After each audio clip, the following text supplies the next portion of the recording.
I have no idea what I'm doing anymore. I really don't. I just tried to end the video, the session, the live session before it even began, and it was just going to be a video of the picture of the poster that I just showed. I am not sleeping well, and maybe it's because of this certain man on Elm Street comes in my dreams. Anyway, tonight we're talking about the Invisible Man movies. I believe there are 5 of them, something like that. There's the Invisible Man Returns, the Invisible Agent, the Invisible Woman, and Invisible Man's Revenge. I like the way that one's titled, by the way. But yeah, we've got Nate and Seth here. I'll bring them in just a second because, I'll be honest, I like my screen time. Okay, when I'm alone and I get my own screen time, I just flourish, and you know that. Anyway, I'm just joking. I'll bring him in now. Here's Nathan. Nathan, how you doing? Oh, I've lost my torso, apparently. I'm invisible torso. Oh, yeah, I see that. Yeah. I'm doing good. Here's just arms and a head. Right. All right. So, did you get to check out all of these movies? I've watched them all this week. Okay. Yeah. All right. Even the Abbott and Costello? I forgot to mention that one. I kind of skimmed through Abbott and Costello because I told you earlier what we had going on here. I was trying to watch it. Right. Yeah. But yeah, I mean, it was. I'm probably the only one that watched it. So yeah, I watched it. It's basically the Invisible Man Returns, but with Abbott and Costello. It's kind of the same story. Wow. Invisible Man is accused of murder, and he's trying to solve his murder to find the real killer. He's a muskuk. But this time he's a boxer, and the big funny thing is that he gets Lou Costello to fight a guy who he suspects or whatever, but he's the Invisible Man. So like Lou Costello is like doing this, but really the real guy, the Invisible Man, is actually doing the boxing and beating the shit out of people. Oh, that's kind of funny. It's funny. That seems like an old Three Stooges bit. That one was very, very fun. I liked it. You still? I mean, we've been doing this for a month, Sean. Get on the ball, my friend. Here's Seth. Seth, I know you. This was your very first article, wasn't it, for the Horror Syndicate, ranking the Invisible Man films? Yeah, it was. Yeah. What brought you to do that for your very first article? Well, the Universal finally released the Invisible Man and Creature from the Black Lagoon Legacy collections around that time for the first time, and I got it, and then I was posting a lot of my own like reviews and rankings and shit on my own Facebook page, and then I became friends with you, and you're like, hey, you should write for the Horror Syndicate, just saying, and it became my first article. You make me sound like a whore. Hey, you are right with me. Hey, you're right with me. How you know, I mean, cost me? Honestly, you put all of this into Facebook. It's like almost what you wrote in the article, and you're so descriptive. It's like, fuck, man, he'd be a good writer for the team. And just despite what he looks like, because he's a fucking hideous chud, obviously. But no, no, but like seriously, I was like, yeah, fucking chud over here. Yeah, exactly. But yeah, no, that's. And then you put that one. I read that, and I read it again today. I'm like, man, sometimes I forget how good of a writer Seth can be whenever he's not absolutely toasted. No. Okay. Anyway, before we get started and talking about the Invisible Man, I do want to. I need to see the Hollow Man movie again. I haven't seen it in so long. I almost watched it. It's on HBO Max. Today is Nightmare on Elm Street's birthday. Came out on November 9th, 1984. And the only reason I have to say something, and Nate and Seth absolutely hate this movie, but it's my favorite horror movie of all time. And I will watch this after the show tonight because I just absolutely love it. And I haven't been able to watch them because I keep track of all the movies I watch throughout the year, and I watched this on like week 1, and I haven't watched it since then, I don't think. So it's like whenever you get vacation time that rolls over in January and you use it in January, and then you have to suffer the rest of the year. It's like, so anyway, I'm gonna watch it tonight because I adore this movie, and I know I was joking. I don't know, both of you guys are with me on that. You both love Elm Street. It's the worst movie ever. Shut up. It's a dumpster fire. Oh my god. Even when I hear you joking about it, it hurts me. Nate doesn't look amused. No, I know. He's like, keep talking, motherfucker. Yeah, I think that might be the first thing he and I bonded over was Elm Street. Actually, Nate and I. Is that right, or was it? I along those don't lines. fucking know. I think. Well, the first time we ever had a conversation, you didn't know you were talking to me because you were like, "Take down my art off your fucking page."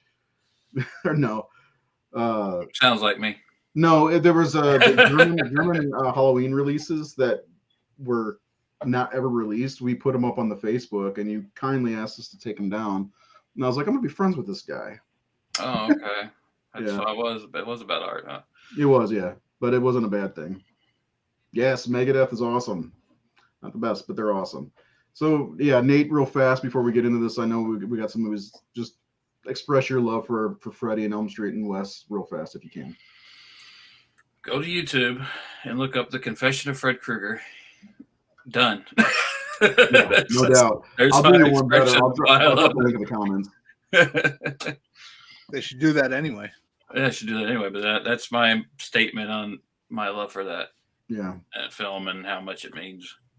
It's literally one of the best fan films out there. I mean, people go straight to Never Hike Alone, but I mean, I think we did a thing a couple years ago where we played Never Hike Alone and Confession of Fred Krueger back to back, and it was a pretty big hit for us, for the Horror Syndicate. So yeah, check it out. I'll put the link in the comments for anybody who wants to check it out, and absolutely check it out. Aren't you close to like 1 million views or something like that?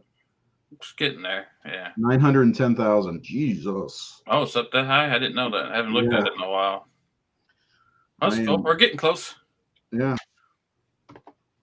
Let's see. Hold on. I have to say, well, I will say, since we brought that up, we did just lose Tom Dunbar, who played Lieutenant Russell in the film.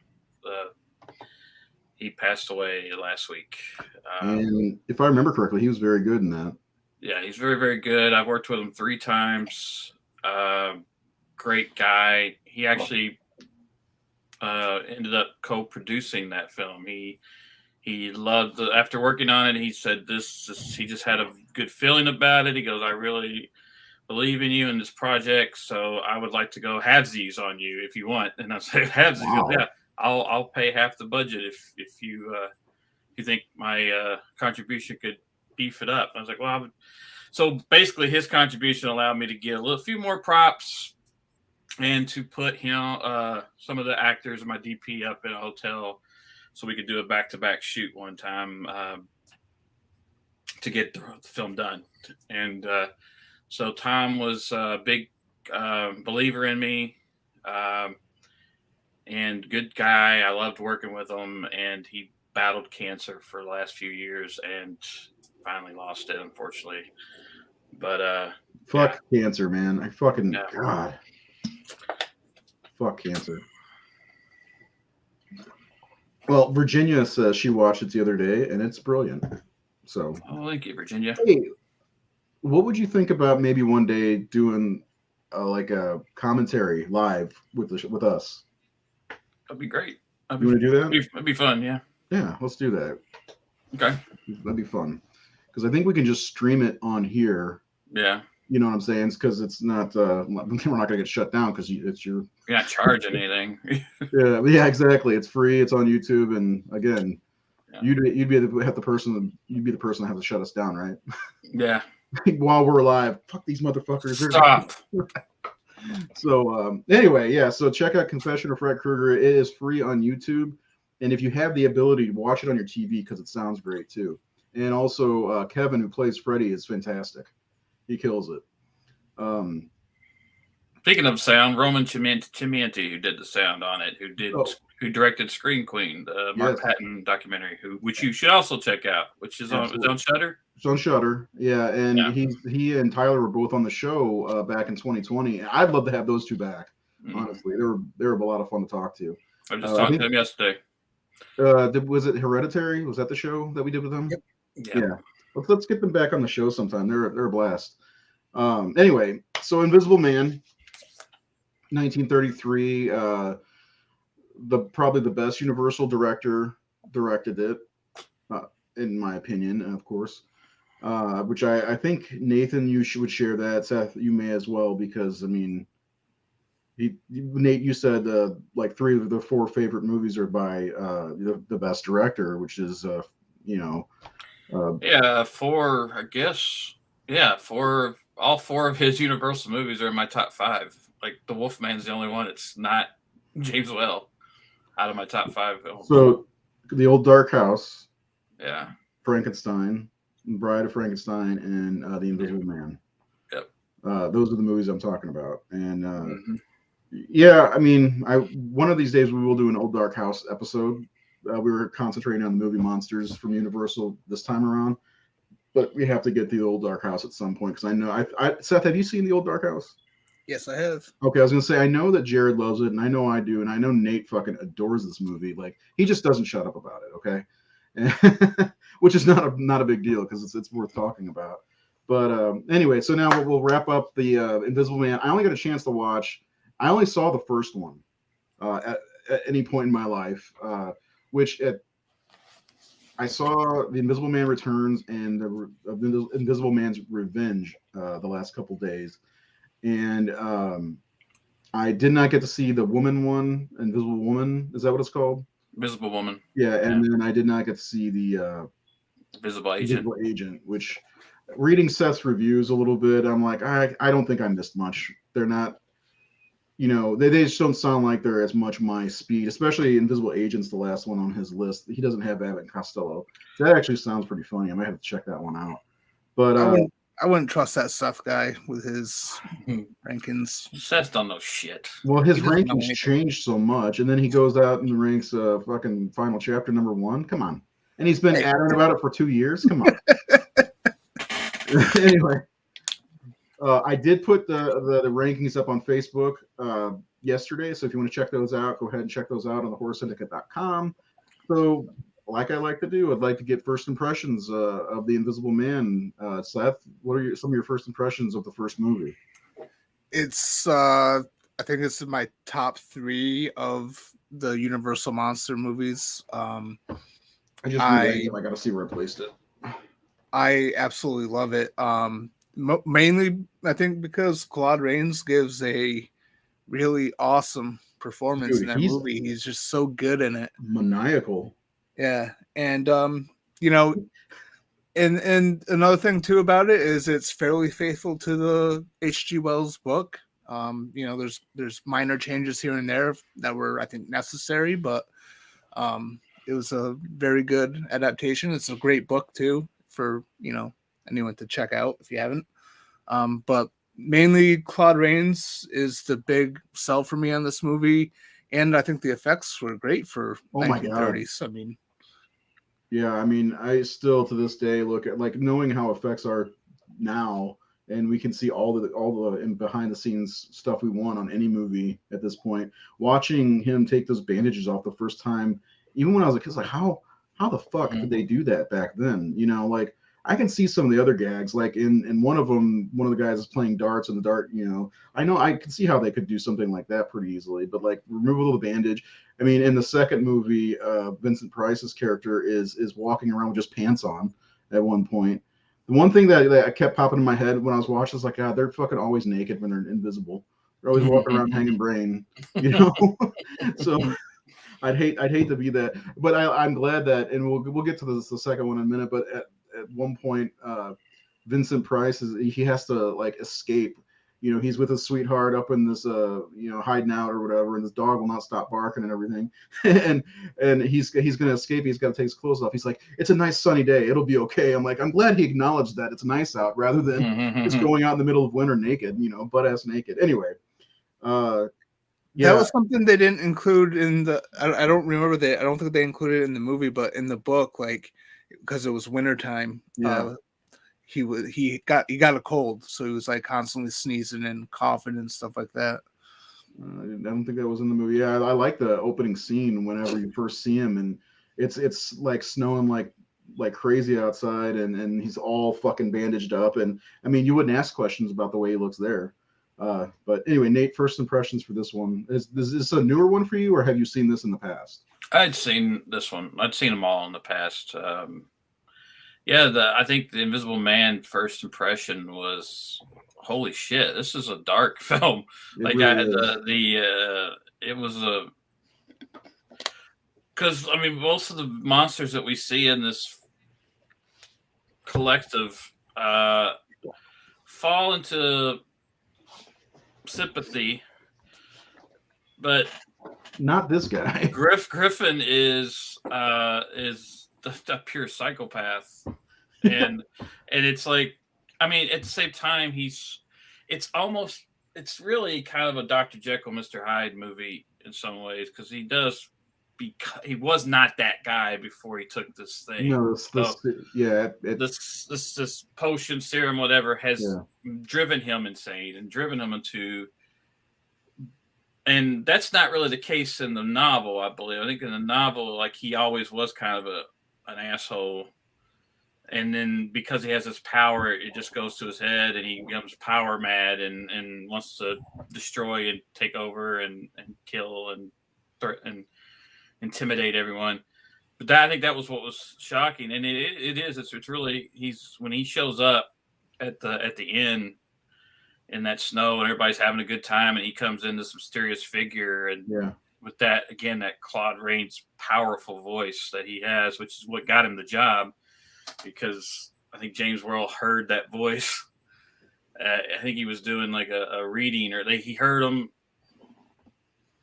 and he just, cause that's what you needed, because you don't see the guy, so you had to have a voice. So it's great that we have Rains in the first movie, and then you have Vincent Price, who also has a great voice and diction and everything.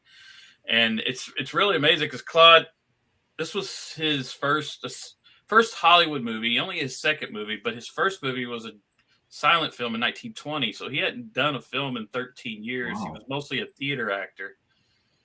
And, I mean, he was 44. He's about he was 44 years old when he did this movie. I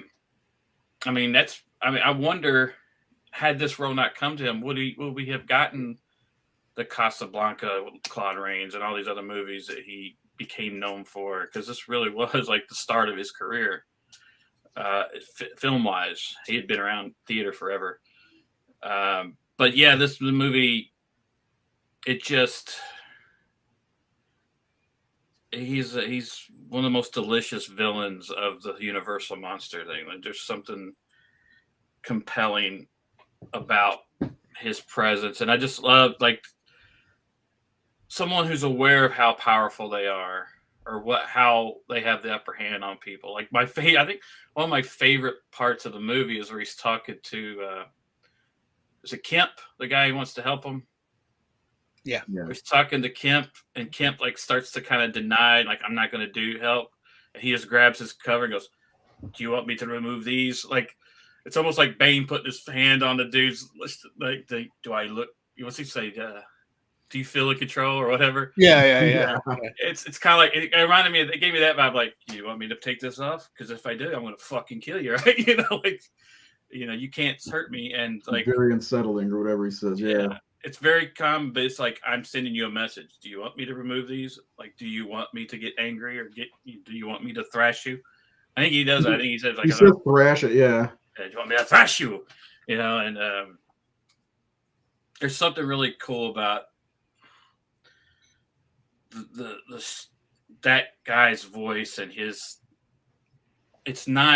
it could be taken very hokey, but it's not, because he's terrifying. Just voice wise, he's terrifying. He doesn't have to do much. So yeah, I think The Invisible Man is clearly top 5 of the Universal monster movies. It's too good to deny. He's not one of the monsters. Him and the creature were not, probably not as big as Wolfman and Frankenstein's monster and Dracula's terms of marketing and legacy. But The Invisible Man, he doesn't have the visual that, he doesn't have that Jack Pierce makeup, or he doesn't have Bela Lugosi's, use of face and body and all that. But his physicality works very well, though. Yeah. And you can see his emotion through that, since you can't see emotion through his face. You know, he does it very well, conveys it very well through his physical performance. You know, it's just knew that you need someone with a fucking powerhouse voice mm-hmm. to make this work, because you can see it in other films. Mm-hmm. When Vincent Price and Claude Rains don't play the Invisible Man, it's kind of like, eh. But I felt that way when I was watching Revenge. I was like, this movie's kind of. They don't have a presence. Yeah, I didn't care for that one almost at all. I think I liked it better than the last two Mummy movies, but those weren't very good if I remember correctly. But anyway, yeah, I agree with you. Claude Rains is this movie really. I mean, there's a decent supporting cast around him, but you know, there's a lot of women yelling in this movie. I got Una O'Connor again. Yeah, she's just overreacting, like about he didn't want to eat his lunch or whatever it was, and she fucking throws a fit about it. Well, I love like how he it's played for comedy, but he really is like taking over these people's fucking home. Like he just like, I mean, when he just like he has no time for them. Like his brutality towards her shocks her to the point where it's like, ah! You know, she goes get her husband, and then the husband goes, he gets thrown down the stairs, and the husband, I like his reaction. He's like, why don't we let him cool off first, yeah. and then I'll go talk to him. The reactions are so like important to these films overall, and just like, you know, I just love the line with the cop, like, he's all eating away, you know. Just it's this dark comedy that James Whale puts in all of his films. It's just got this right balance to it, and but at the same time, like he's not. You need earplugs with her. She is loud, man. In both movies, she's so fucking loud. Her and Bride of Frankenstein. Yeah. Well, even his fiance, which they all have a fiance, don't they? Even his, well, I guess Wolfman didn't have one, and Creature definitely didn't have one. But we get Gloria Stewart. Yeah, she was also very loud and kind of unbearable to take. Like when she sees him for the first time and he's laying everything out, and I'm like, I couldn't wait till she was out of the scene because she was just like carrying on, and it's like the actresses in those days, so most of them seem to be doing that a lot, and even in Frankenstein, I think his fiance was kind of unbearable too.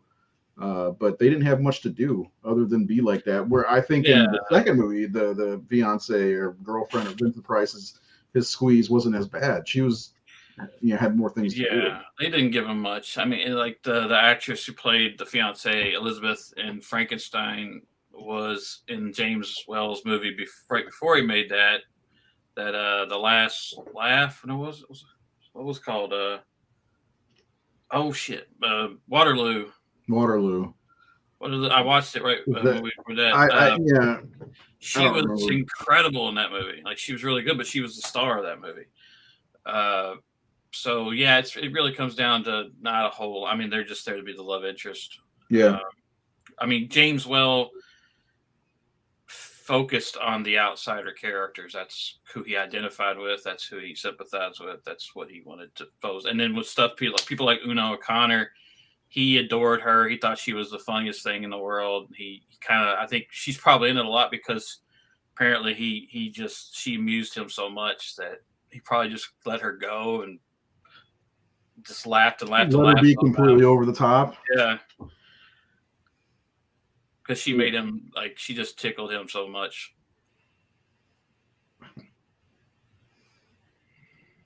He also had Henry Travers in it, who most people know as Clarence from It's a Wonderful Life, the angel. Yeah.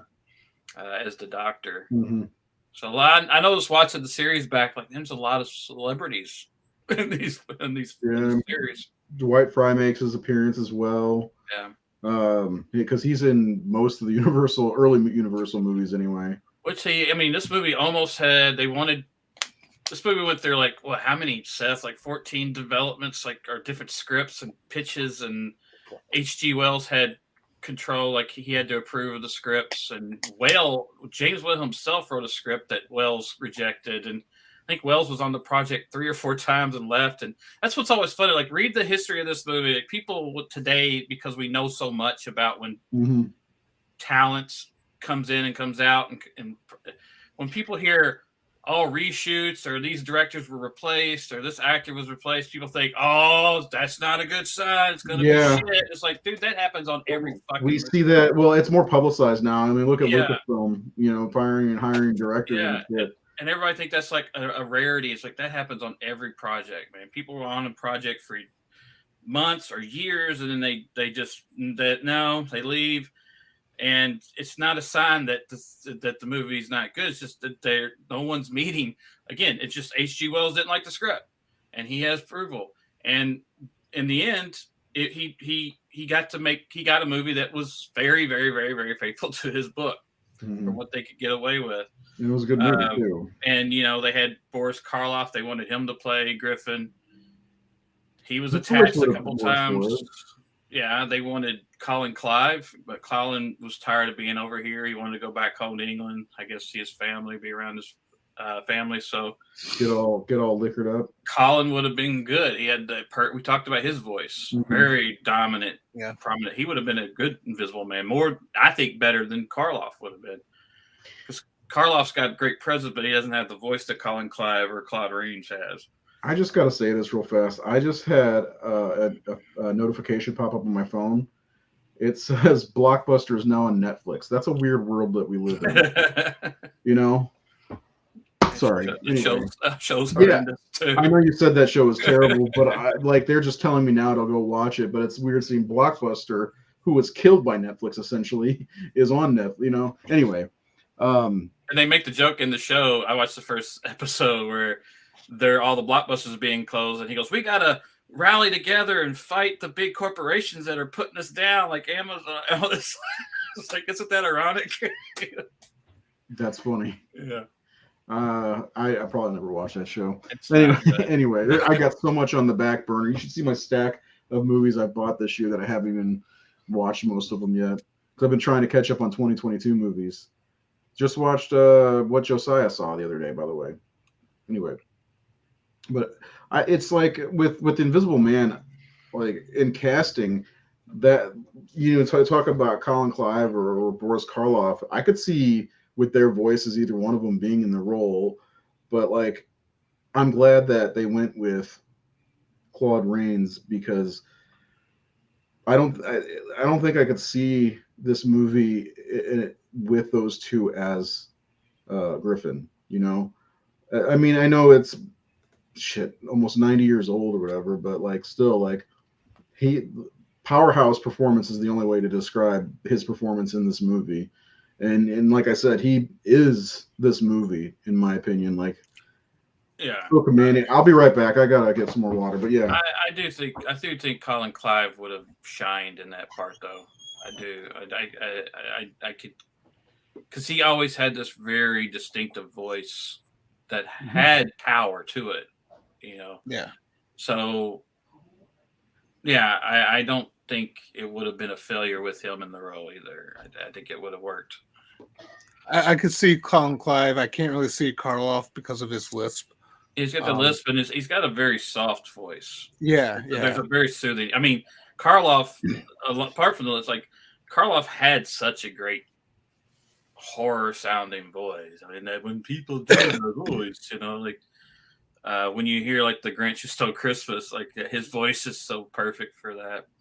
And he did have a great voice, but it wasn't as dynamic. Like I could see, I mean, Claude coming from theater and Colin Clive coming from theater, I could see those two guys probably commanded stages all the time. And that's what James Whale was attracted to. And, you know, I'd love to see like footage of if anyone ever filmed a play with those guys, because I bet they were fucking talking about that. Like Gloria Stewart said that Claude kind of didn't want to share the scenes with her. Like she was like getting pushed off or covered up, or he wasn't a giving actor, apparently. And maybe that's why his performance was so commanding in the movie. Yeah. You know, because there were times that, like, especially the scene when those two, their first scene together, like that's all him almost, you know, like she almost doesn't even need to be there. I felt like that when I was watching that scene. Yeah. Sorry, I was out of water. The thing with Colin Clive or Claude Rains, like Colin Clive, I mean I could be wrong, but I don't know if he would have brought like the joyful madness to the role like that Claude Rains has. Claude Rains, like when he's doing things, like when he snaps and he's fucking with everyone at that bar, and he steals the bike and everything, like he's just so happy, and like he's just so, like, he sells the madness so well.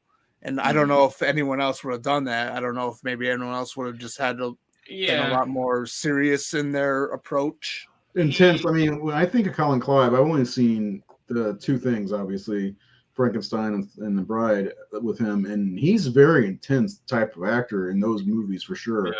And I don't know. Yeah, I mean, I could see where you're coming from, Nate, but with Seth, what he just said, I feel I get that too, because that scene is like, what the fuck is that noise? Well, Claude brings forth someone who is enjoying his evil. When he's talking to Kemp about a few murders, my hands around the guy's throat making the train crash. I mean, he kills hundreds of people, and he's probably got the biggest body count in the whole Universal world. When he's just throwing guys off cliffs, hey, you want to follow him? I mean, it's shockingly violent in many ways of how maniacal and sinister his murder spree is. I mean, it's definitely the most vicious of the whole stuff that we've talked about on these shows. That character, and he never was that vicious again, really. I mean, in Revenge he was, but not as much. And again, the guys playing him in that movie is just not commanding or as exciting to listen to or watch. The thing with this franchise, though, is like Revenge is the only one that kind of went back to formula with what it was supposed to be, whereas starting with The Invisible Man Returns, they were good guys who were invisible, and they weren't, they were, like with the second one, there was little signs of him kind of Price starts to get there, which right. I kind of dig that, because I kind of like that we see that decline or that turn that Price gets to make, whereas when we meet Claude, he's already fucking far gone. He's already a monster when he shows up. Yeah. And a great entrance. Great entrances. I mean, when he just opens, you got that wind, you got the snow, you got that. Yeah. It's a great visual. And when he's doing his speeches, that's big. It's like, I think they compared it to like Mussolini back then. Like he was maybe even channeling Mussolini.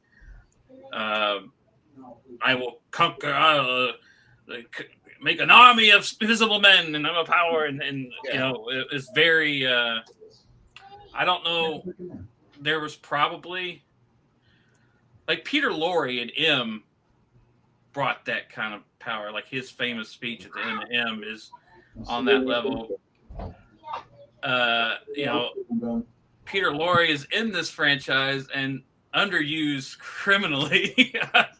Like Invisible Agent would have been so much better if it just made fucking Peter Lorre the fucking Invisible Man or something. But it wasn't that kind of movie. It wasn't that part. But we'll get to that one. But well, I think the thing, especially with this first one for me, is like how intense and how I don't know, insane Griffin is. It also kind of helps with the atmosphere and sort of like that sense of paranoia of not knowing where he's at. Yeah. There's times where I felt like it was pretty intense, like like when Kemp was going down the stairs and he was gonna like call the police or something like that, and he just kept looking around because he didn't know, and I think the performance from Claude Rains and the way the character was written really kind of helped add to that paranoia. The paranoia is definitely like turned up to 11 on this, with how dangerous this guy is and how almost impossible it is to catch him. Like he's Like when they're like, "Oh, lock arms and walk this way." He could be in this room listening to us right now. Like there's the fear of someone like, yeah, how would you defeat someone like that? And the idea of an army of invisible men, invisible soldiers, like you just go in and assassinate everybody. Like it would be. Yeah, I definitely think this movie touches on that of the danger and what's all that noise? I got a fish tank going on. My fucking toilet. Sorry. I took so Helena was out there digging the fridge looking for the yogurt, so I'd help her get the yogurt, and then I was like, "I'll see you after the show." And I go as I walk past the bathroom, like, I gotta piss. Let me take this opportunity to go to take a whiz. Sorry. Yeah. So what you're talking about, Seth, really kind of makes this movie kind of possibly the scariest of the Universal horror movies. In many ways, I can agree with that because like there are scenes in the movie where in the first two especially where you're like, is he could be in the room with them, you never know. And that's there's a lot of paranoia is a great word for this movie, and I like I can't remember which movie it's in, but one scene, it's the second movie. God, that's the last one I watched, by the way, so it's fresh in my head.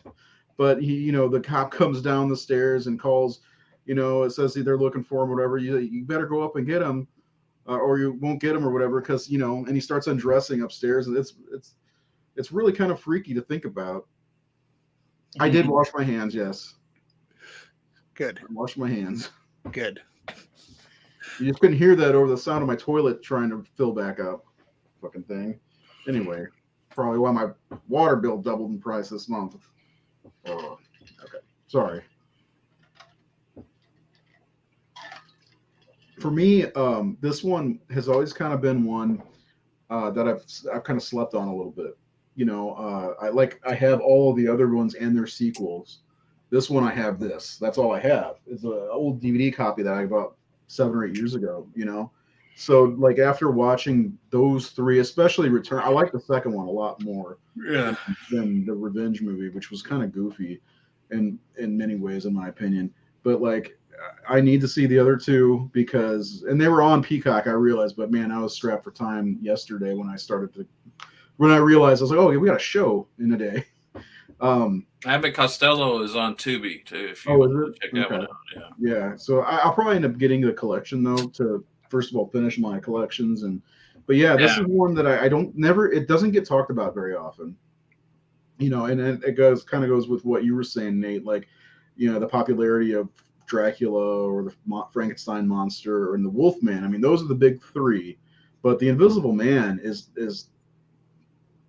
it's not my favorite, but it's one of the better and absolutely one of the top 10 or top 5 if you're talking top 5 Universal horror movies. But I have it ranked number 7 because of the feelings I have for other movies. But this is one of the better movies, period, if that makes sense. And you're talking about, we have a lot of movies based on novels, but we're talking about H.G. fucking Wells, who was one of the greatest writers of his era. Like, I mean, this guy wrote Time Machine, War of the Worlds. He was a genius, a real genius, way ahead of his time. And way ahead of his time. Way ahead of his time. Yeah.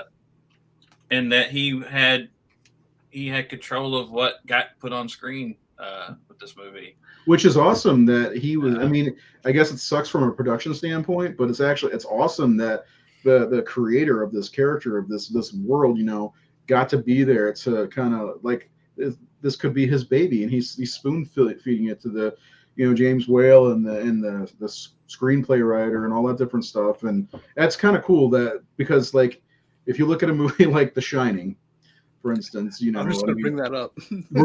So right, go ahead because I want to see what you had to say.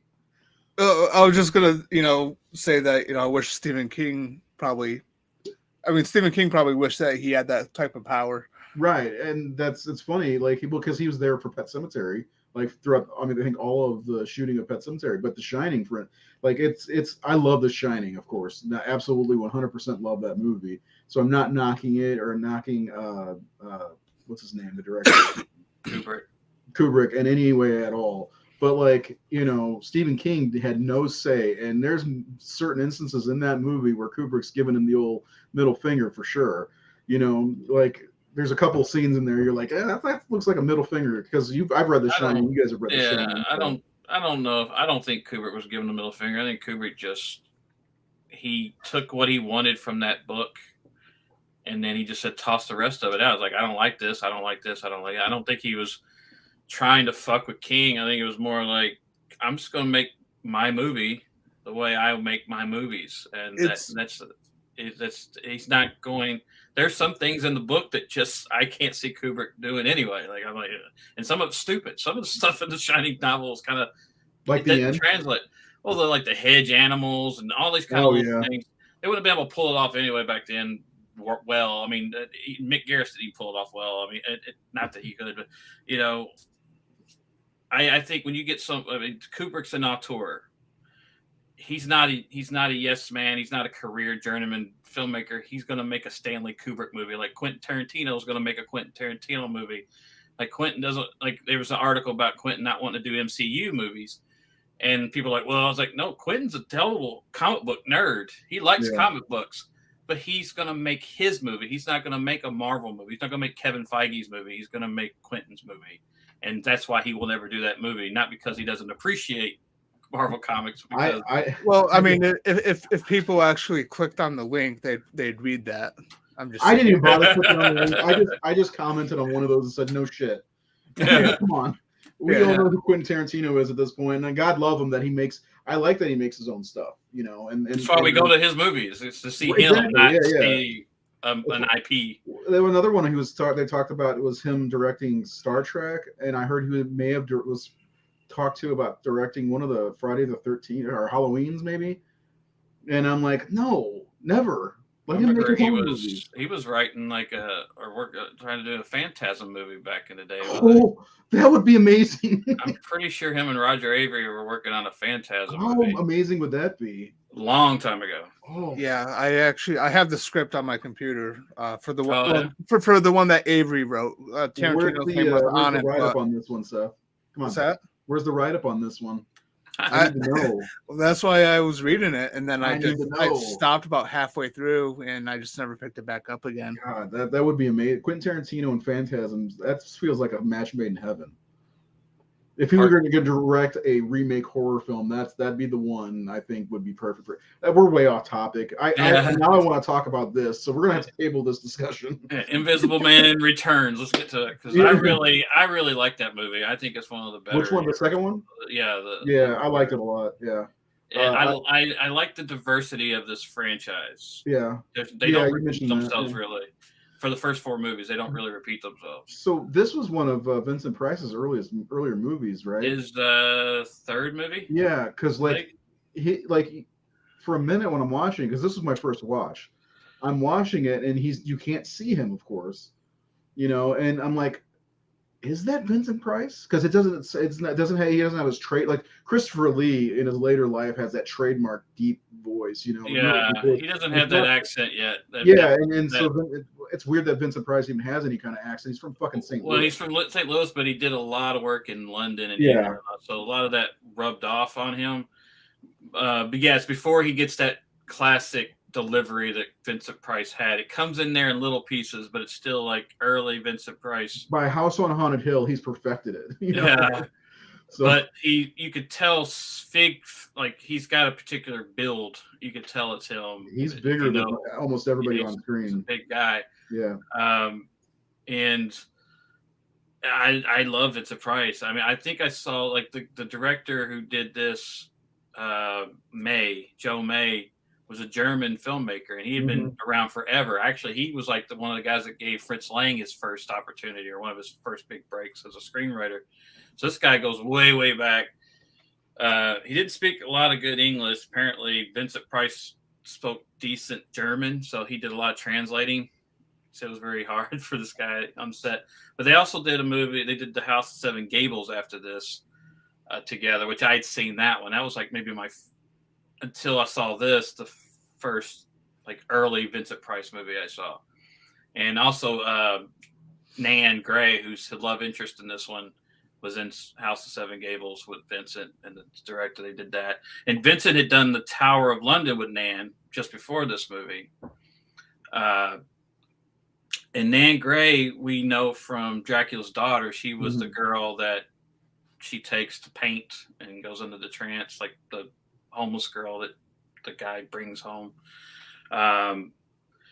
But yeah, I really like this one. I like the story. I like that this guy has been accused of murdering his brother. He's been framed, set up by these other people, and now he needs to solve the crime, but they're going to hang him. So Dr. Griffin's brother gives him the serum. He's able to escape. Now he's able to try to find out who did this and why and expose them. And in another, again, we talked about celebrities. We had Alan Napier playing was it Spears, who is Alfred from the Batman show from the 60s, Adam West. Yeah, when I saw that, I'm like, oh my God. I've never seen him in anything else. And then I really love the inspector in this, who was the guy that played Silvani in The Mummy's Hand. Oh, I didn't notice that. Who we loved in that, but I really love him in this movie. There's just funness to this movie, and he's probably one of the funnest characters in the movie. The inspector, because it's like not taking things too serious. Maybe he knows this guy is innocent, or I don't know what's going on, but it's starting to inject more fun into the movie. But it has a really interesting story. Vincent Price is great in it. I like. He wasn't. This is his third movie. The guy that plays Cobb, the guy who screwed him, is top billed. Hardwick, who was in like Around the World in 80 Days and 10 Commandments. So this guy was kind of a bigger star than Vincent. Of course, Vincent was nobody at this point. But I just really dig this one a lot. I think it's it's probably in my top. How many Universal Monster movies are there? 32, 33, something like that?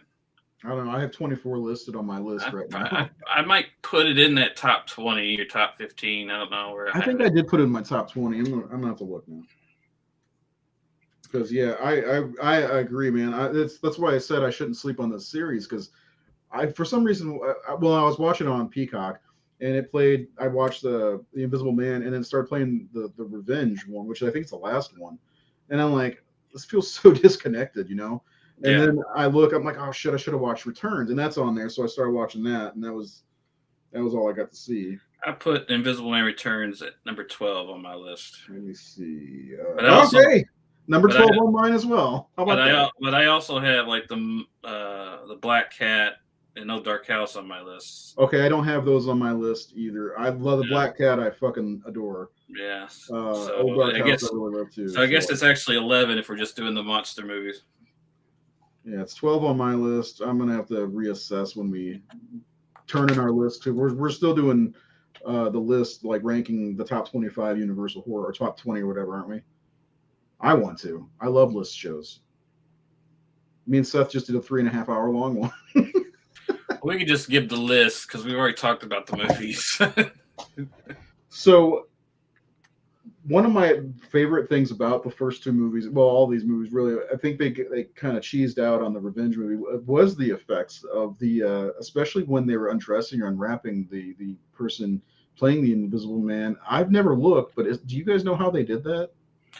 They would wrap black velvet around the actors and then shoot with a black background, black velvet, and like over the furniture stuff with black, so that, and then you would do passes. So it's kind of the same way you do it's digital now, where you do different passes. You have, so basically they would shoot the set without him, and then they would shoot him. So when they go in, I mean, they'd have to get it out of there. You can see, especially in this one, I think you can see some of the black around, just like you would see in like Star Wars, where you would see, around the AT-ATs or something. You see that. Oh, the black line removed for the special edition. Yeah. It's the same. It's basically the same thing. But yeah, they do a really good job. And this is 7 years after the original, so it's not that much of a leap forward. But part of what I enjoy really in those first two movies, especially, are the cleverness of pulling off invisibility, or the Invisible Man affecting the sets or the ground or things The world around them, yeah. Using wires and things is what they did. You can't, and that's the thing. You can't really see the wires that well in the first movie or even the second movie. But the later I start seeing the wires all the time in the later sequels. But I really do enjoy that. And one of my favorite scenes, I think, in this one is where he takes the Scarecrow's clothing. He's talking to the Scarecrow. I borrow your clothes, and it's just this nice scene. It kind of feels like most Universal movies or old movies would have ended after the bad guy dies, right? Yeah. But we have this like extra little 7 minutes of closure that is kind of rare in these. You don't get closure with most of these movies; they just abruptly end. Like the end. Yeah. Especially in the 30s, they did that. But yeah, you get a little bit extra with this one, which I thought was nice. This movie really surprised me. I was very happy with this one. Very engaged with this one, So like the first one is iconic, legendary, whatever. But I also watched Revenge before, and I'm like, kind of rolling my eyes and like waiting for it to be over. Then I watched this one, and I was back in because this one was so much better. And I forgot that Vincent Price was even in the movie until I looked it up. I was like, wait, isn't this supposed to be Vincent Price? And because it didn't sound like him, like I normally hear him. But yeah, this turned out to be a great surprise for me. I really liked it quite a bit. Sounds like him when you get to his little cameo in the Abbott and Costello Meet Frankenstein at the end, where they're in the boat and he's in the boat and he's like, I'm the Invisible Man. Like you can totally hear it's Vincent Price. Yeah. I remember that scene. I can't remember if I've ever seen that movie, but I do remember that scene. And they jump out of the boat because they're freaked out, right? Yeah, I do remember that. Yeah. What about you, Seth? How do you feel about this one? I know how you feel about it because I just read your article, but I really enjoy this one. I mean, like you guys said, I mean, the story I think is really good, and it was a good choice to do it. I really like the aspect of this time around. The Invisible Man is trying to clear his name, so he's, it's like the fugitive. It starts off kind of dark, right? Like the fugitive, yeah. And so I really liked that aspect of it. Probably one of my favorite scenes in this entire franchise is the part where he's talking to that one guy and he says that he's a ghost and he's like fucking with him. Yeah. I love that scene. I mean, you guys pretty much covered it all about how I feel about it. I really dig the story, and I really admire the decision not to just repeat the first one. Universal did. I mean, even with the Mummy movies, they're very repetitive after a while. Yeah. This one at least tried to do something different, and I thought it had a pretty compelling story. And then something like Nate and I kind of mentioned it a little bit earlier is where you kind of get the sense where he's starting to kind of slowly slip and go mad because of he was worried about that through the movie too. Yeah, he's concerned that he's going to return. Yeah. Which I like that part because in the first movie he's gone. I believe by the time you see him in that first frame, he's already Looney Tunes. He keeps talking about trying to get back, but like at the same time, I'm thinking to myself, I think he's already gone. Yeah, and he's unaware of it too. Right? Like yeah, exactly. Claude Rains' version is, but this one knows it's coming. It's almost like a zombie infection. It's like it's going to take me. Let me know when I turn. It stopped me from turning. Almost like Roger talking to Peter in Dawn of the Dead. Yeah, I'm going to try. Yeah. Not to come back. and there's a little bit of Lon Chaney Jr. Of like not wanting to be the wolf, like right. The I'm going to turn into this thing that I don't want to be, or again the Jekyll Mr. Hyde thing.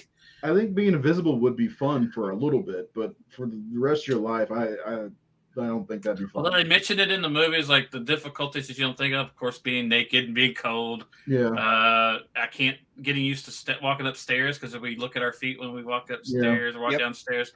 So there are things that like can't sleep because your eyelids are translucent. Yeah, or you can't eat because your food has to digest, and so yeah. Although they didn't pull that out like in the later. Of course, they wouldn't have been able to do it then, like when they're smoking cigarettes and his lungs would fill up with smoke, but they don't do that. And In Memoirs of the Invisible Man, I think. Yeah, I think they did it in Yeah, Memoirs. they did that really well in that one. But it's 1940s. Right. Forgive them. Yeah. You're forgiven. They made a point in one of them. I think it was the first one that he put his clothes on before he ate because somebody else was in the room.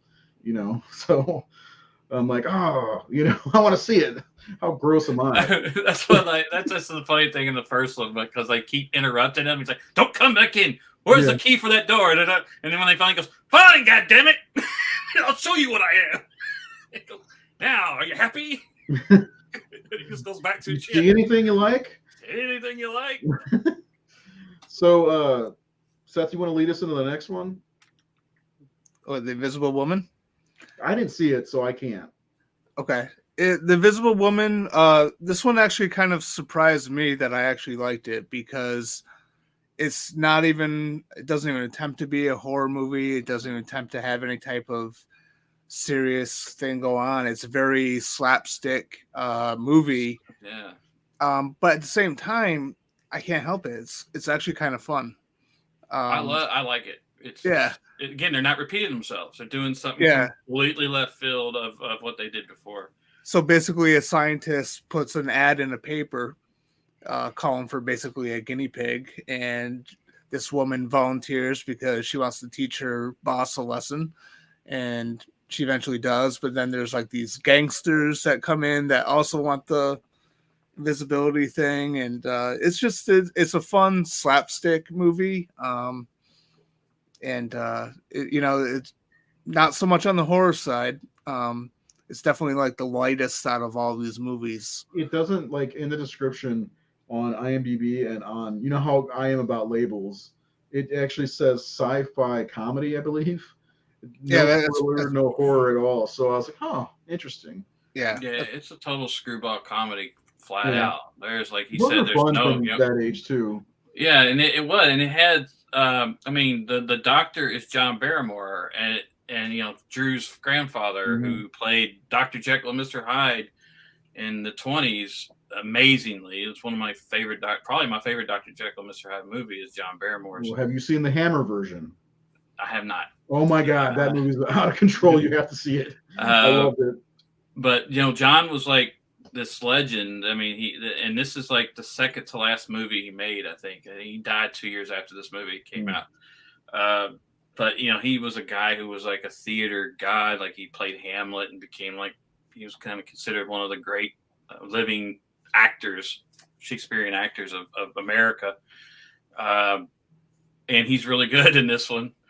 And he's got, again, I talked about celebrities. You've got Margaret Hamilton, the Wicked Witch of the West, in the movie. You've got Shemp Howard, the fourth stooge. My favorite stooge. He's in that? He's a gangster in this film. No shit. Oh, I can see that totally. You have Maria Montez in one of her earlier movies. She became kind of a bigger star after this. This was her second film. She went on to do like Arabian Nights and Ali Baba and the 40 Thieves. And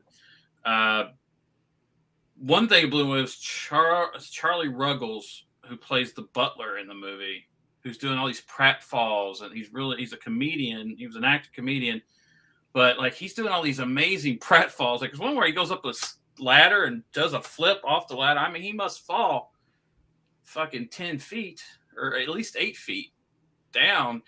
And I'm like, holy shit. And this dude was like 54 at the time. Jesus.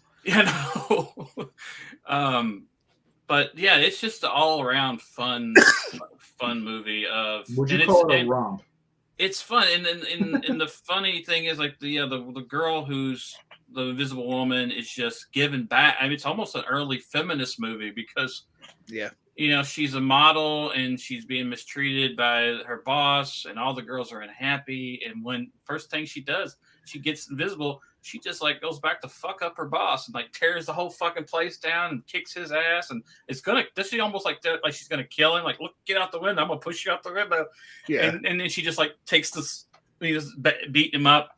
And she's a really fun character because she is like again an early feminist film in many ways. She's just gonna use this newfound power to get back at all the people, particularly men who've taken advantage or treated her like shit. I have to watch that one still. It's on Peacock for 5 more days.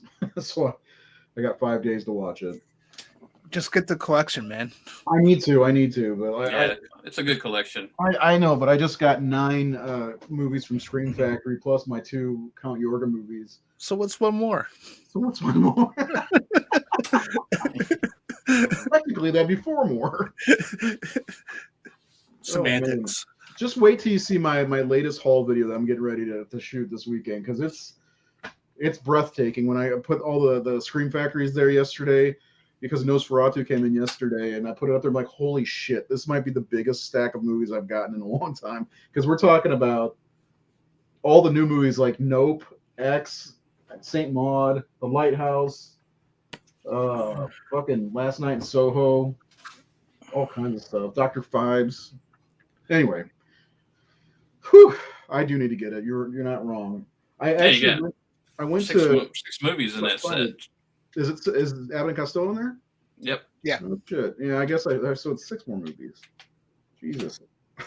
For one price. I mean, come on. You probably get it for $15 or so, probably. Well, I'll probably just get the DVD edition if I can. But I went to Vintage Stock, the place where I like to buy stuff, and they didn't have any. They only had the first movie, and I was like, I already got that. So, all right. You want to move on to the next one? The Agent.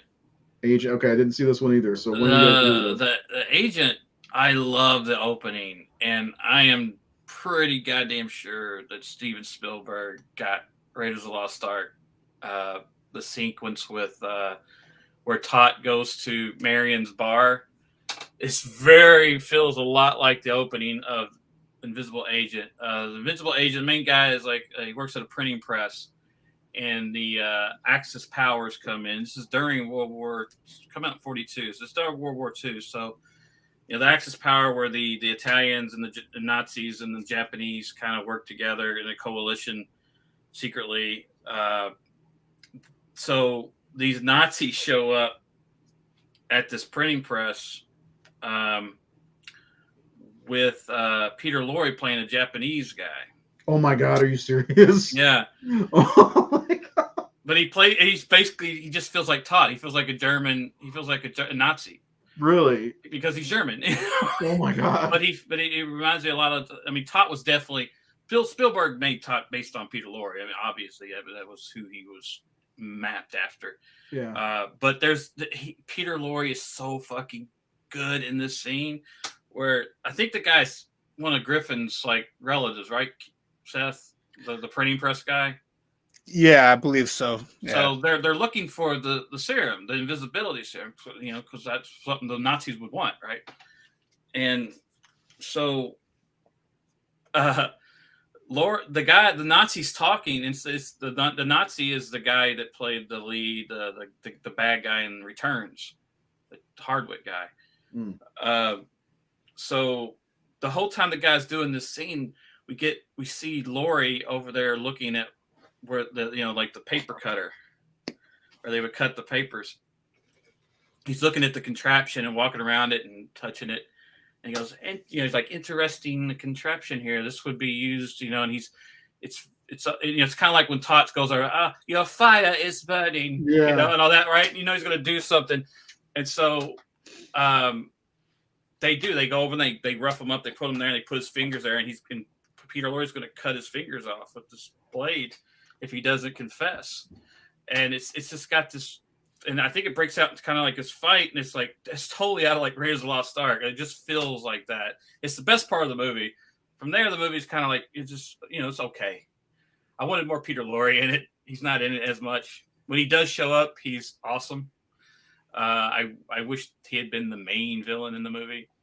But I guess it's kind of like Raiders because Tot doesn't really stay the main villain. You get Belloc and all that. Belloc, yeah. But they called him Beloche. But he gets to like the United States government, and they want him to go undercover as the Invisible Man to get a list of spies, German and Japanese and Italian spies living in the States.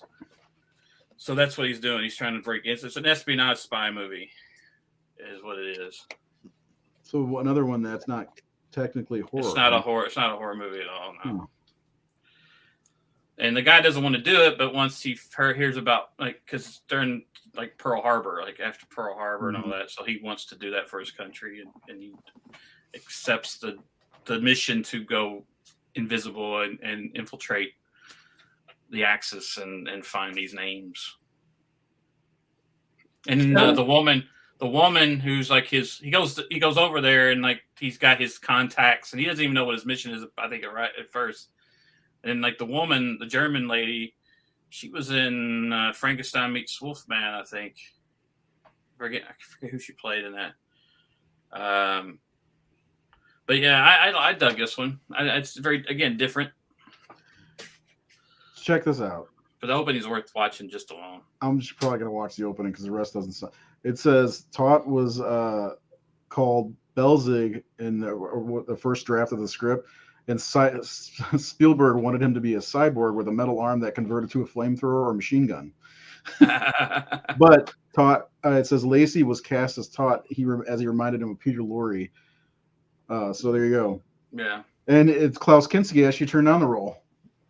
Oh, Kinski would have been good too. Yeah, but that's funny because you were right on the nose with that. So. Oh, he's totally Peter Lorre in that movie. Yeah. I always loved like I mean, here we're talking about graders, but like the whole coat hanger scene was just so ingenious. Yeah, it is. What kind of torture device is this? Oh, it's a coat hang up my pick.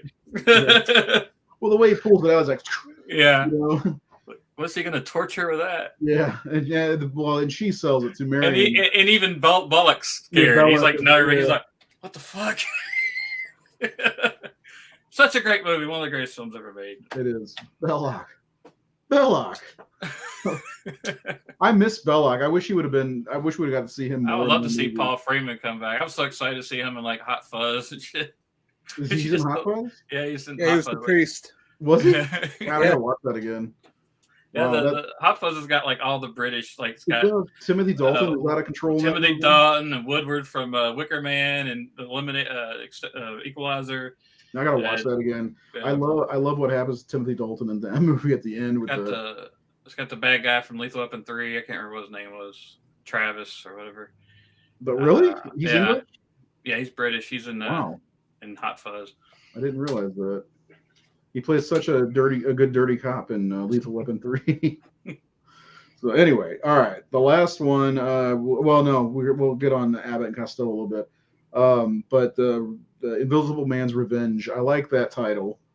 I didn't like the movie. No, I got bored. Yeah, it really did. It kind of goes back to the last couple Mummy movies where there are things in like the House of Frankenstein or House of Dracula, where they obviously were running out of steam with these. And the one thing I liked about this one, and I haven't seen the other two, the Invisible Woman, but knowing that they got back to kind of their roots to what the Invisible Man movies were originally, I guess that's one thing that's good about it. But I just couldn't get into that one at all. I think it had a lot of potential. I mean, there's elements to the story that I like. You know, I like how, you know, this guy is getting kind of fucked over by all these people, and so he kind of takes it upon himself, and he gets, I guess, goes for revenge in a kind of a dark way. But like you were saying, Nate, it's boring. Yeah, you know, like the other ones are so engaging, especially the first three. Well, even when things are played up for laughs in that movie, it's not really that doesn't come across as humorous to me. Like the dark game, like I mentioned before, and the character that's with him. I don't know. I just didn't care for that one almost at all. Matter of fact, I put it pretty low on my rankings list. Let me look. Got to consult the list. I put it in between The Mummy's Tomb and The Mummy's Curse. It's a good place for it. Yeah. She-Wolf of London's last on my list, and House of Dracula, then it goes to the Mummy movie. Anyway, yeah, this one's pretty forgettable in my opinion. I've already started to forget it, especially after seeing Returns right after it, because I watched them out of order, which I don't think really matters all that much. But Yeah, when I saw Return, it's like it totally was way better than Revenge. So there's not really much I have to say about it. I don't know if there's anything that you want to mention about Not really. it. I don't really. I tried to watch it. I watched the first half, and then after that, I was like, I want to do something else. And then I tried to watch it today. I just got like, I don't really care. This is not really gripping me at all. Yeah. And It was one of those you had to power through. I felt like that. Like I had to get through it, and Helena watched it with me. She's like, we're still watching this? Like, yeah. Yeah, I got to. But I'm glad I watched it. So that way, I can say I watched it. But you said you enjoyed Abbott and Costello, right? Yeah, I think Abbott Costello Meet the Invisible Man is probably second to Frankenstein. Because it is really good. It's got, Abbott and Costello cracked me up anyway.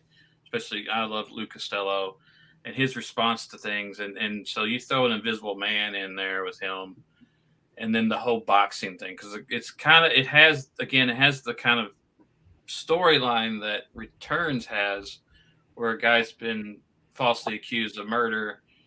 He's a boxer, and I think it was his manager or coach that was murdered because he didn't throw a fight.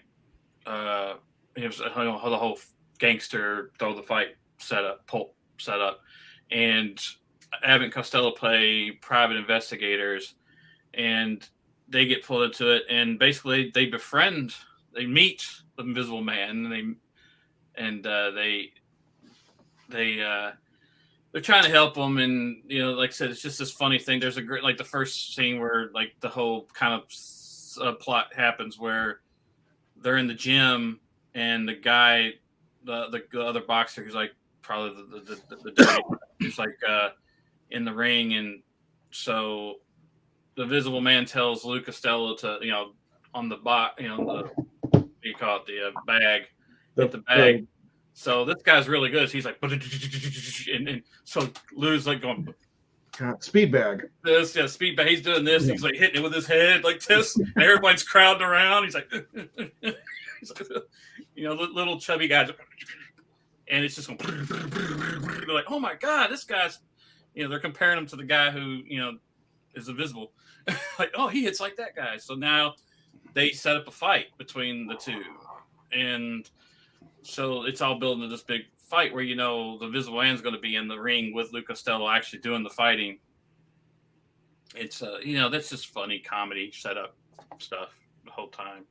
So I didn't get to finish it because I had shit going on today. So I plan on watching it, but I want to watch it again. I want to finish it because it is one of the funner ones. I don't know how many they did overall. I know they did at least. I have a set with 4 of them on it. Of just the monster ones? Yeah, they did. I thought it was only 4. They did Frankenstein, Mummy, Dr. Jekyll, Mr. Hyde, Invisible Man. Oh, they did Jekyll and Hyde. I didn't know that. Yeah, okay. I think that might be it. Oh, they do one meets the Karloff. Meets Boris Karloff or something. So I think they did about 6 of them. Okay, I have to ask you a question, Nate. All right. So I know you got a big day coming up in it. I forgot the Costello one also has William Frawley, who played Fred on I Love Lucy. The old neighbor, the older guy. Yeah, Fred. Yeah, the landlord or whatever. Fred and Estelle, isn't that who they were? Yeah. I did watch that a little bit when I was growing up. So I know you have what day is that big thing happening for you? December 1st. Okay, so I was looking at the schedule, and there's certain things I don't want you to miss out on, because we talked about doing House of Wax, House on Haunted Hill, and 13 Ghosts. But we were talking about, and that's all.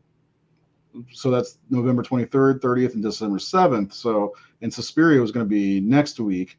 Do you want to push all those up and finish out November with those? Just finish out some black and white month stuff, and then push Suspiria till when you're better. Yeah. Okay. What do you want to do next week? House of Wax. House of Wax. Yeah. Okay. What do you think, Seth? You got a copy of that? Or would you want to double up on? You want to do all 3 movies or just the? We could. I mean, yeah. I mean, House of Wax, House on Haunted Hill, 13 Ghosts. I mean, we could knock that out in one episode. I think. What do you think, Seth? Well, my only copy of the Vincent Price one's on VHS. Break out the VCR, or as the 20-year-olds call it, the VHS player. Is it Yeah. out? Is it streaming? Are they streaming? That's a good question. Do you have 13 Ghosts? I don't have the original. No, Oh, I have man. the remake, but I don't have the original. Let's I see. have House on Haunted Hill. Hulu has well, it says premium though. Yeah, 13 Ghosts is on. What? I forgot the House of Wax. I forgot the title for a second. It's on Vudu. Yeah, they have to be rentals, probably. And Are we just doing William Castle's, like the House on Haunted Hill and 13 Ghosts, or because House of Wax is William Castle? So, Well, say that again. well, you said House of Wax, House on Haunted Hill, and 13 Ghosts, but like the only connective tissue there is, of course, Vincent's in the first 2, but We were talking about doing the William Castle movies, and I think one of us brought up how good House of Wax is also because the price is in House on Haunted Hill. Oh, you can talk to him about that, Luke. No, I mean that if Seth doesn't have them, we can do Suspiria.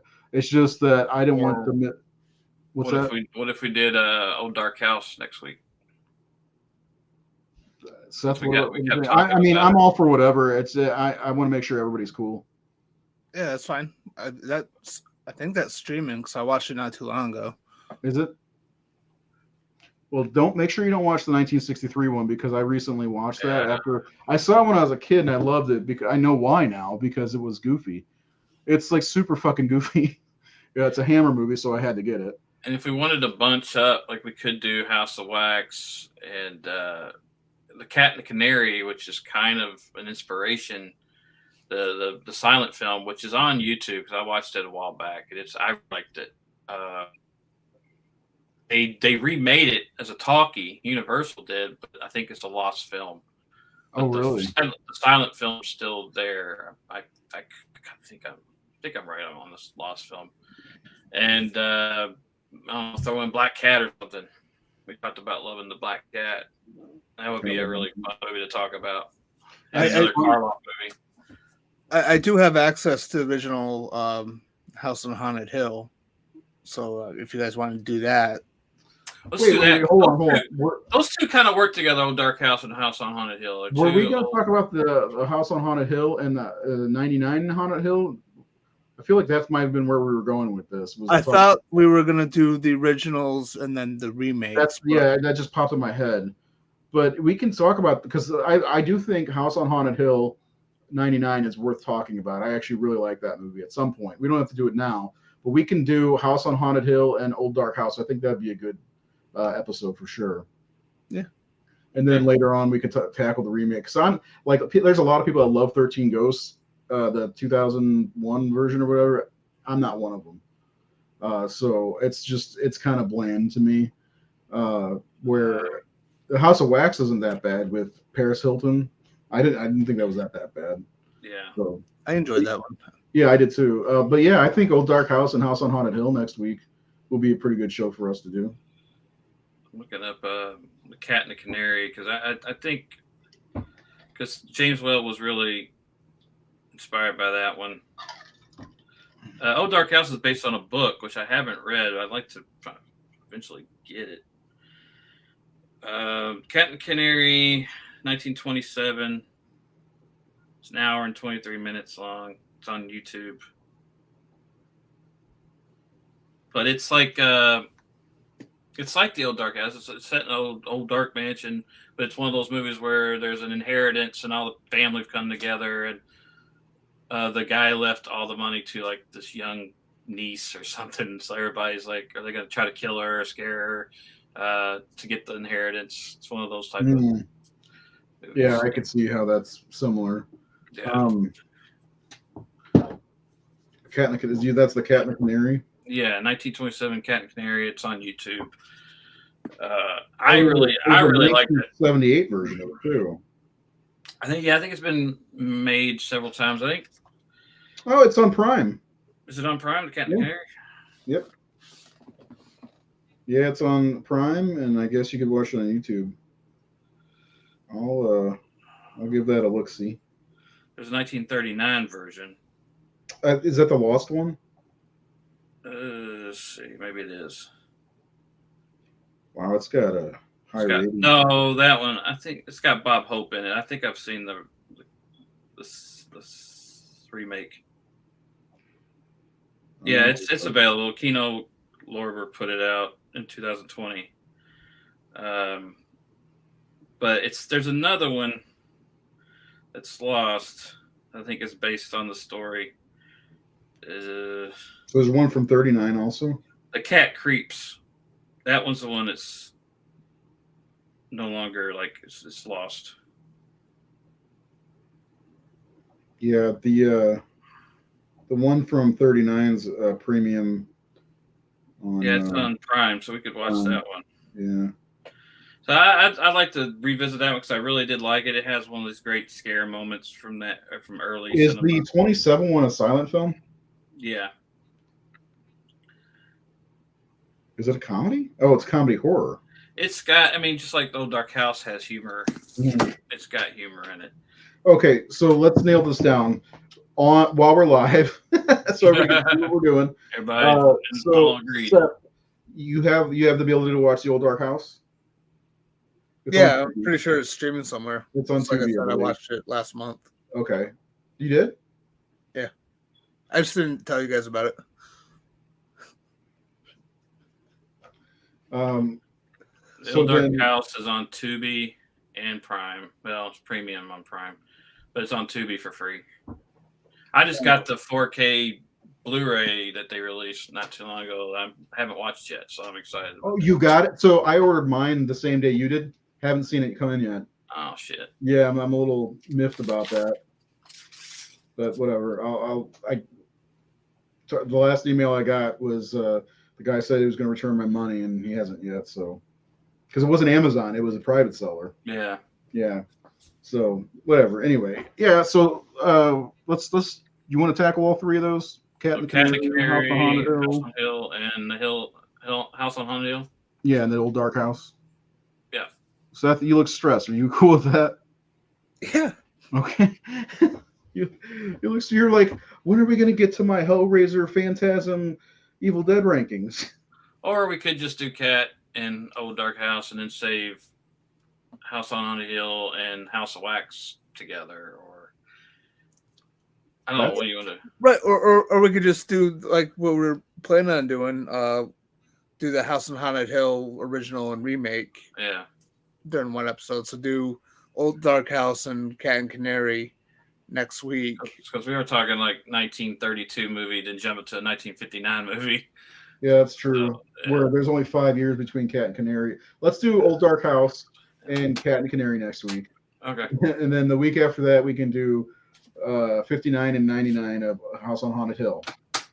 And then we got 1 week left before your thing. And we'll figure that out. I want to do Suspiria really bad. I don't want you to miss that, but I also don't want to miss out on these old, because this is our third season, I guess, of this, and we never discussed black and white movies, the old black and white movies, and we've gotten a lot of them this year with The Innocents, The Haunting, all these Universal movies. The Old Dark House has to be done, So I want to do it while I'm in the mood for these old movies, because there is a point where I get to where I can't watch old horror for some reason. So let's definitely. And I've never seen Cat and the Canary, so that'll be fun to get to see something I've never seen before. And maybe I'll watch the Nosferatu I just bought along with the old one, because I know the other one's streaming on Shudder. That's the other thing, we can need to check Shudder, because Shudder doesn't pop up when you look for streaming stuff. Yeah. Because I think one of those is on Shudder. And Seth, you have Shudder, don't you? Yes, I do. Okay. So that'll be the plan. Sorry for anybody who watches this has to watch us talk about our plans. Meeting. But the reason it came up was because I was gonna put up the picture of the movie for next week, and I had Suspiria ready to go. But I also want to make sure Jared can be on for that episode because Jared is, a confirmed giallo, which I don't think Suspiria is a giallo, but he's a confirmed Italian horror lover. So, I absolutely want to have him on for that because I know he's working his ass off right now. So, anyway, yeah, meeting of the minds. Yeah, sorry. We don't talk in person very often, and we have this insane group chat that is. There's some days that Seth and Nate will be talking. I'll look at my phone and it'll show the little picture from Facebook. It'll say 49. I'm like, what the fuck? What do I got to catch up on? Yeah, it's like two of us will have like this long dialogue conversation, and then it'd be like Keith with just like everything he bought this day. Yeah. It just goes on forever. He put something up this morning when I was waking up, and I was like, what the fuck is this? And I didn't see it until I put the thing back up because we weren't talking almost at all today. You guys have talked to me all day. Anyway. All right. So let's wrap this up. We got way off topic. Invisible Man movies, I like at least 2 of the 5 or 6 if you can count, and I've only seen 3 of them, so I've only seen half of them. So 2 out of 3 ain't bad. Anyway, Nate, what about you in the series? How does it rank for you versus the other Universals? I think it's one of the stronger overall series, like compared, like some of them, like it's better than the Dracula series. It's better than, I'd say it's stronger than the Mummy one because I mean the Mummy has 2 really good ones, and then the rest are kind of like whatever. I think Mummy has 2 good ones. Yeah, I with this one, the first one is a masterpiece. I think the second one is a very good sequel along the lines of like Mummy's Hand, that kind of area. I think Invisible Woman is a very fun movie. It's not a bad movie at all. Invisible Agent is starting to fall down. Has a really fucking fantastic opening. Kind of loses itself. Revenge could be passed up. No one's gonna miss it. Or somebody who grew up on it loves it. But and then Abbott Costello is great. It's really funny. So I'd say it only has one really weak one, and then one that probably could have been better or more entertaining than it was. All the others I would recommend people seeing. I like one of the ways you describe this series is diverse, where you got 2 base movies, then you got the kind of a comedy sci-fi slapstick movie, and then you got kind of a espionage war type movie. Yeah, that's pretty cool. You start with this very dark horror, scary movie, really, and you get this kind of more fun murder mystery movie in some ways, and you get the full slapstick comedy movie, and then you get this espionage war movie, spy movie, and none of the other series has anything like that, like that diverse. It's almost kind of like not really, but that's probably the most diverse series in the whole thing. It's more diverse than the Dracula series. Is this going to become the new Silver Bullet? Because I love the Dracula movie so much, and you always, you're like, Silver Bullet looks like an afternoon special, or what was it? You called it? I don't know. I can't remember. But Dracula just has, I wish I loved it more than I do. It bothers me because I take what you guys say to heart, and when I go back and watch, it's like, fuck, Nate's right, or God damn it, Seth, whatever, because you guys make great points. And so when I looked at my list again, I'm looking at Dracula does not belong at number 1. As much as I love it, it's not as great as it is. I think I prefer Son of Frankenstein over that one, as a matter of fact. So nowhere near the best movie of Universal. No, I hate to have to admit it. It's not it can't touch James Whale at all. No, and I'm not gonna sit here and try to defend it because I know I do love it. I do love the Dracula film, but I think a lot of it has to do with nostalgia and what it meant to me personally. Yeah. And these other ones are a little bit better. And Jason Lives is still the best Friday the 13th. Seth, what about you in this series? Yeah. Like What a dick. The first Invisible Man is great. It's one of my favorites of the Universal monsters. As I said, I really like the second one. I like the third one a lot. The Invisible Woman, I think that's a lot of fun. The Invisible Agent is okay. It was definitely a propaganda movie. It was almost kind of like really? It's almost kind of like a join the war effort. Almost a superhero type movie in a way. Because 2, 3, and 4, it was like good people, becoming invisible and kind of getting revenge or whatever against their oppressors. And then the fifth one is forgettable. And I don't really go to the Abbott and Costello movies too often. Just not my thing.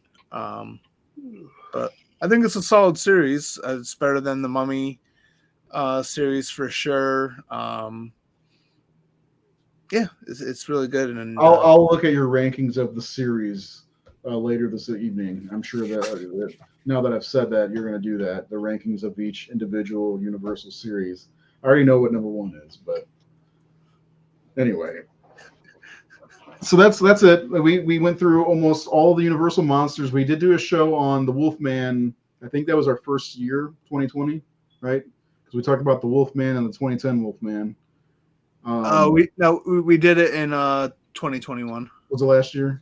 Yep.